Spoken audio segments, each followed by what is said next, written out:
All right, good morning, everyone, and welcome to Support Someone Saturday. I'm so glad you could join us today.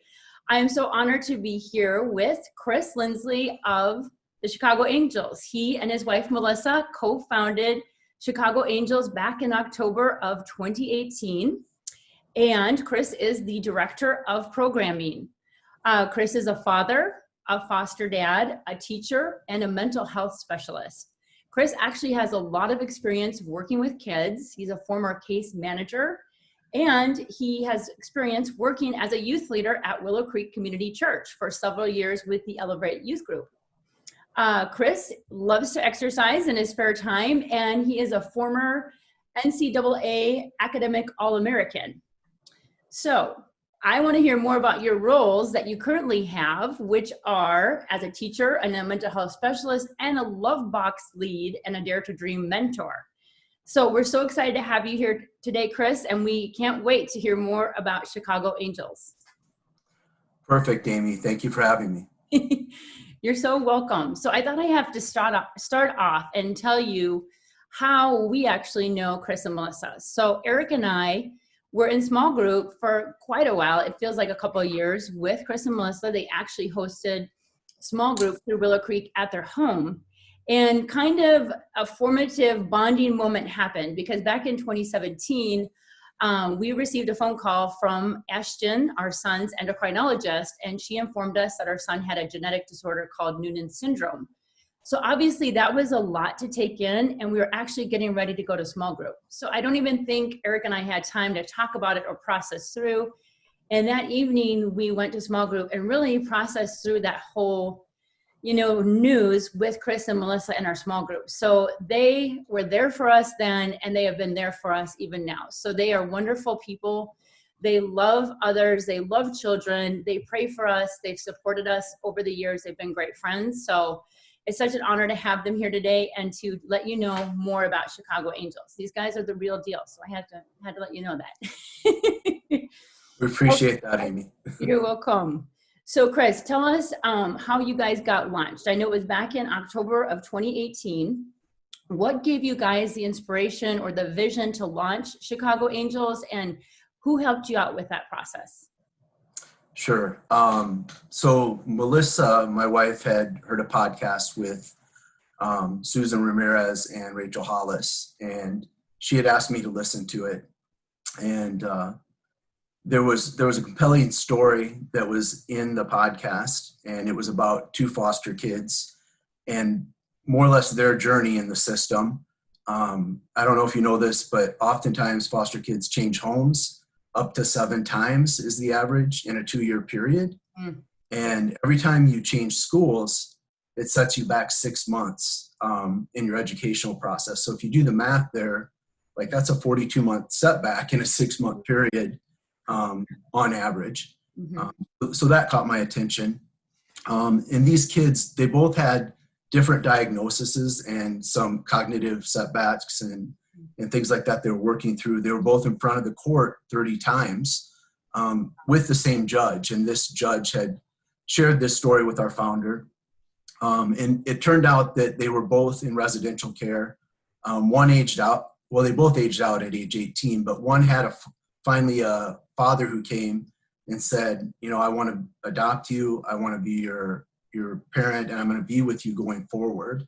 And the other one didn't have that. So oftentimes kids age out, they don't graduate from high school, they don't have the support structure they need to move forward in life and determine what that looks like and get into some really bad situations.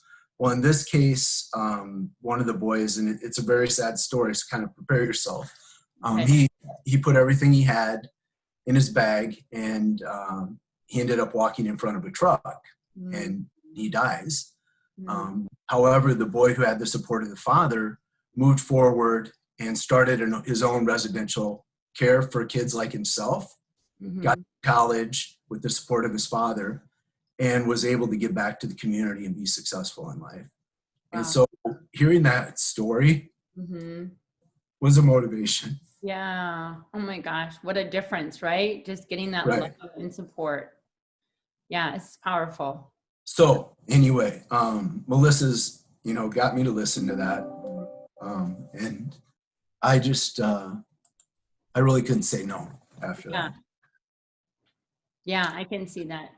So from there, we had to form a board. We had to reach out to Austin Angels and National Angels and get approved to become the chapter for Chicagoland. And so what happened, basically we were really struggling finding the right board members, and we almost gave up, and Melissa was getting frustrated, and within a period of about a day, all of the board members came to the table. That's so cool. That had thought about or hadn't thought about, and then finally reached out to. And, there was another couple in our life, and the Jacobsons, Scott and Melody. He's the VP. Melody does event planning. And we invited them over. I think they thought we were going to try to get them into some pyramid scheme or something when they came. But as soon as they saw the format and the layout of what we wanted to do, they were behind it, and they said, whatever you need.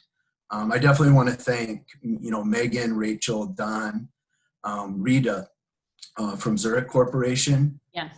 Zurich's been a really big part, and those were the other board members that came on with us. Awesome. In addition to Forrester, who's a member from Willow Creek, also was involved with Elevate. Yeah. And basically, we got together. This group of people, they flipped their own bill and paid their way to Austin for training. And they've done a lot from a commitment perspective.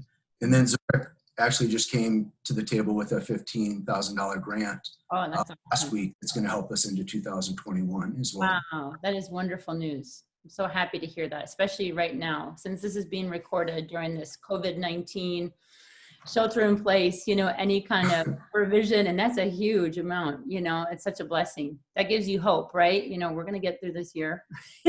Right. Yeah. No, God is good. That's awesome. So can you tell us, what is kind of the mission behind Chicago Angels, and who do you serve? I know you tapped into a little bit, but can you tell us more, about the mission? Yeah, sure. So our mission is to come alongside foster families and really to assist with mentoring, financial support, and just relationship building. We kind of want to be there for them and to form a consistency, because, again, the longer, a child can stay with a family that is a good foster family versus those changes, the more they're going to grow and do better down the road. So that's what our mission is. That's awesome. And as far as Love Box and Dare to Dream, those are two of the programs we have that I'm sure we'll talk a little bit more about how they work. Sure. That's awesome. And so now you help foster care families all over Chicago and the suburbs. Is that it? Just to clarify? Correct. So we're in Lake County, McHenry County, and Kane County. We're chaptered for all of Chicagoland, and we have had some interest out further in North Chicago. We have a foster family out there. So correct. We're in our local community, but we are chaptered for all of Chicagoland. Okay. Perfect. So say someone is listening to this interview right now and they just hopped on and they're like, hey, we actually are a foster care family and we would like to get help. What's the best way they can reach out to you or Melissa to get in touch with you to see if they can get help through Chicago Angels? Sure.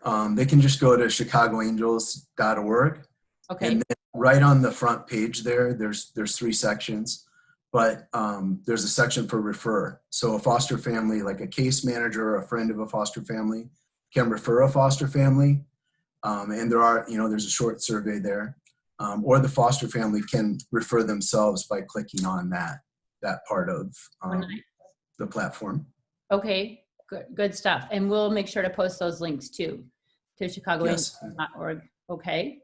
So I know we talked about different ways people could get involved. You had mentioned being a Love Box leader or a Dare to Dream mentor. So say someone is watching now and they're like, we just want to support the work you're doing. How can we volunteer? Obviously there could be donations, but tell us more about that Love Box and the Dare to Dream mentor.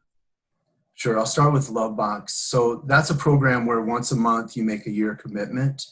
And then after we go through some short training and a background check, we'll work towards introducing you to the family, introducing you to the foster child.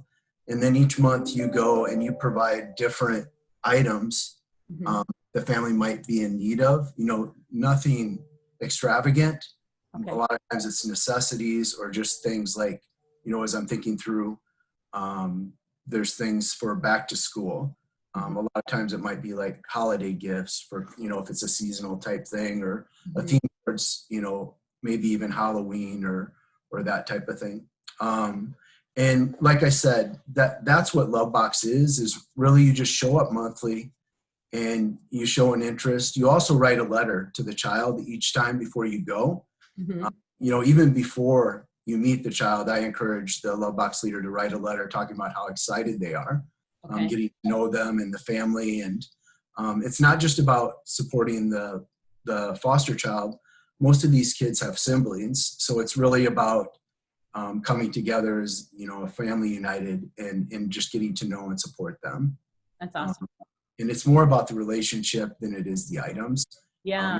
Done right over time. Yeah. But don't get me wrong, there are times where there's special circumstances. And, we've been in some emergency situations where there's been a child pulled out of the city and brought out to the suburbs. And, there haven't been clothes or food. And so in those Wow. situations, that's not our program, but Mhm. we're usually able to bring something together financially Nice. to come in and support them until they can get on a lot of the state programs that are available.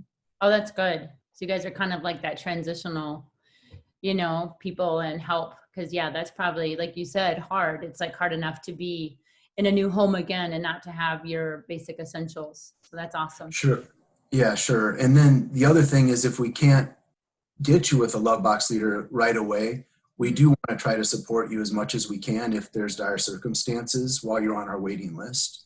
Okay. So I'll give you an example where our board members, two of them, just helped a family recently with a couple month supply of diapers. Okay. As they're transitioning into this new role as foster family to just ease some of the expense right now with COVID. Sure. Sure. And so tell us, this is the Love Box and the Dare to Dream Correct. Mentor. Is that like a separate thing or is it going with the Love Box? So it's a separate thing, and it used to only be more for teenagers and Okay. preparing them, for things like first job, getting into college, trade school, military, things like learning to drive. You might be the one that helps them get their hours. Nice. And it's a very structured, intentional program. Mhm. However, you'll probably hear a little bit more about how we've been able to adjust that. And Mhm. even the last year as an organization, all 17 of our chapters throughout the U.S. Have focused on a younger group for this too. Because Mhm. and many of the foster families are able to financially support and not more or less run into crisis, at least Okay. for the most part.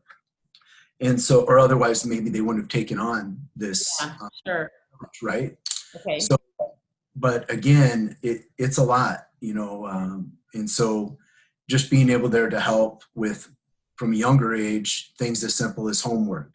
That might be something that twice a month with Dare to Dream, you're visiting and Mhm. interacting with the child and the Love Box family, or not Love Box, but Dare to Dream family. Mhm. So, again, that's more what that's about. That's awesome. I mean, just being with a son with special needs, I know how important extra support is and how much it's helped our family. Just sometimes, and a lot of times, I'm sure foster care families may have more than one foster child. So they're taking care of maybe multiple children. So anyone that probably comes into the picture to help bring support, and help with the children would just be a huge blessing. I can see that. Yeah, for sure. We're probably going to find a Love Box leader for ourselves as well, Okay. Yeah. or Dare to Dream as he gets a little older. Oh, yeah. So that was my next question I wanted to ask you. So tell us how it is being now a foster dad, foster parents. Can you walk us through that process? I know it's been a more recent thing in your lives, and how do you become foster parents? I have friends right now that are looking into it. So, hey, there may be people watching and saying, I have a heart to foster children. So tell us about your journey there. Sure. Well, first I'll just talk about being a foster dad or foster parent. Sure. And really, it's just the same as being a parent. I know if you were to talk to Melissa, she would tell you, I didn't think that I could care, this quickly or love someone this much, out of the gate. Sure. So I don't know if she was prepared for that, right? Uh, Because there's a lot of things that can happen in fostering. Both Melissa and I had foster siblings as kids. Okay. And saw what they went through before they came. We saw what it was like a lot of times when they went back. And it sounds like our journey might be a little bit different into adoption. But yeah, it's really just about, kids are smart. And not interested in them. They pick up on that. So it's really about being patient, being interested. I think providing structure is important because, if they kind of know what to expect each day, they seem a lot more comfortable, at least my daughter and the kids I work with in the school setting as well. Sure. So, it's really, it's been a blessing for us. I guess we weren't prepared for that. Sure. As a family, I think it's already in the last few months made us stronger or better. And we were looking at it more from the idea of what are we going to have to give up? And that really has been the wrong way to look at it. So anyway, Illinois is in need of many foster families. Okay. And Good. what you can do is you can get with multiple agencies, and maybe that's something we could get a list of too, Amy. Okay, sure. And then you can also contact DCFS. Okay. And let them know you're interested. There is, there's 27 hours initially of training that you can do. Okay. And then there's some follow-up training that's online too, that just kind of helps you get through that. There's some forms to fill out and obviously a background check, Okay. Really that's what that looks like. Yeah. And if you want to send me those links too, I can post them. If people are interested, that would be good. Yeah. I'll let you know of the agencies I know of that. Yeah. And then also we can move forward that way. That would be great. Yeah. Especially since you've been through it already. And for those that are looking, any little help, right, and lead them in the right direction would be awesome. Yeah. It's good to know too, there's such a need, Illinois is a big state. We got a lot of people. So. Right. And in our situation, I know the state tries to keep kids together, Amy, siblings, but there's a particular foster family that Melissa ended up doing Love Box for. Yeah. They had 10 kids in the family, right? Wow. And it just turned out that one of the kids that's with us now, yes, he was going to get attention one way or another. And he was doing it the negative way. Yeah. Causing some chaos. Okay. And, at any rate, you never know how these things are going to work out. Yeah. Now, our intention, we felt like with Chicago Angels, not everyone is meant to foster. Yeah. Everybody can make a difference in the life of a child. And so that's kind of what we were working towards, and that got turned around for us. Yeah. I'm so proud of you guys, though. I think back to like when you were thinking about doing a foundation and you're like, I just have a heart for kids. I feel like I'm supposed to do more. I know you have a heart for homeless people. And I just remember back to that time in small group and just praying with you guys and for you. And now it's like a couple of years later, it's like, this is amazing. You launched Chicago Angels, now you're fostering. It's really cool to see how far you guys have come, Thanks, Amy. It's exciting. You guys are good examples, Yeah. Okay. So can you tell us a success story from Chicago Angels, like a foster child or a family that's really been helped? Can you share with us maybe one of your stories? Yeah. Sure. There's a family locally in the northwest suburbs here, and basically they ended up fostering, I would say about 2 years ago is when they started. Okay. And we came into the picture about 16 months ago, in that range. Okay. And it's an individual who has some cognitive delays. He's a teenager, and what we were able to do is come alongside them with Love Box and Dare to Dream. A peer of mine in the school setting ended up being his Love Box leader, and then I did the Dare to Dream part. And he's really socially come so far, and I think a lot of it is just because of his parents, that are fostering him, but also he's joined a basketball team. Wow. He got the jump ball in the first game he ever played in. I was able to be there as a Dare to Dream mentor and see that. Really cool. We've taught him to fish. Okay. We've also had some situations where he's challenged me. I'm not big on I can cut trees down in my yard. We have like 100 trees and do that kind of stuff. Yeah. But I'm not great when it comes to building things. And, we built a toolbox together. Oh, awesome. We had to cut twice and measure twice instead of measuring 2 or 3 times and then cutting. Yeah. But we got it done. And then he's also built an engine, Wow. done some saltwater cars and things like that.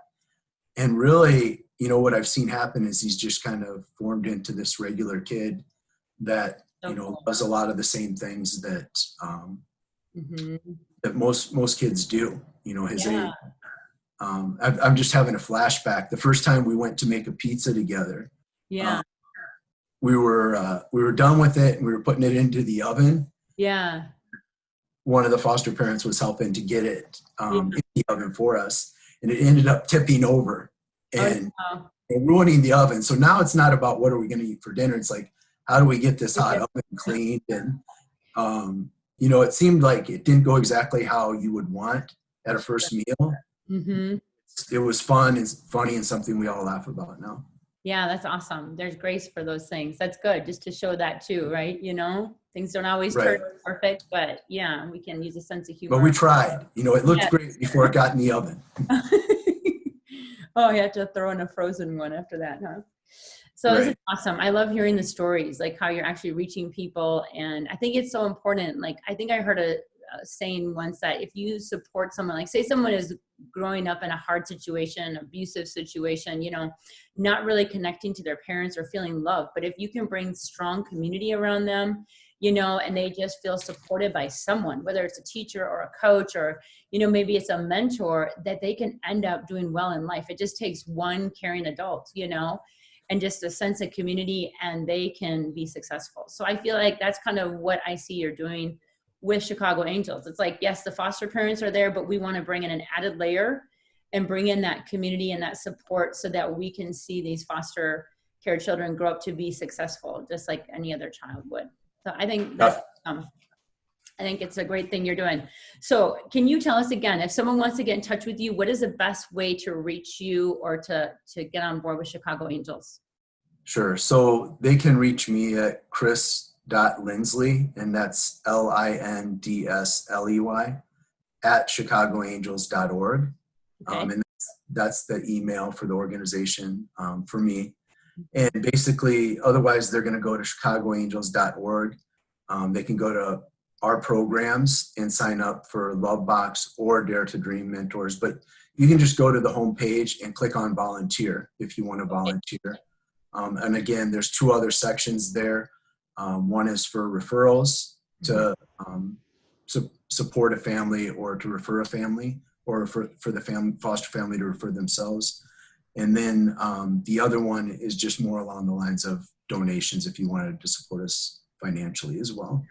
Okay, awesome. That's great information. Thank you for sharing that. And I will post those links as well with this. I know you mentioned that there's 17 chapters, right, of Angels. It was Austin Angels first and Chicago Angels, 17 chapters across the United States. And Chris and I were talking before we started the interview, and obviously with this whole COVID-19 change in our economy, there's a need out there, and we see that people are stepping up. Companies like Zurich have stepped up to support Chicago Angels. So if it's on your heart right now, I want to encourage you, to make a donation, or even check if there's a chapter in your area that you can get involved with if you're watching from somewhere outside of Chicago right now. It's a great organization. I know we were at the kickoff last year. I think you had one of your first big celebrations, and it was exciting to be a part of, and we look forward to doing more events with you in the future, Chris. So thank you so much, and tell Melissa thank you for just being willing to serve in this way and to do something so amazing for foster care children and foster care families here in the Chicagoland area. So we appreciate you coming on. We hope you have an amazing day, and we want you to know we're praying for you, and we will be praying for all 17 chapters. Definitely, Amy. Thank you so much for having us. Thank you. Happy Saturday, everyone.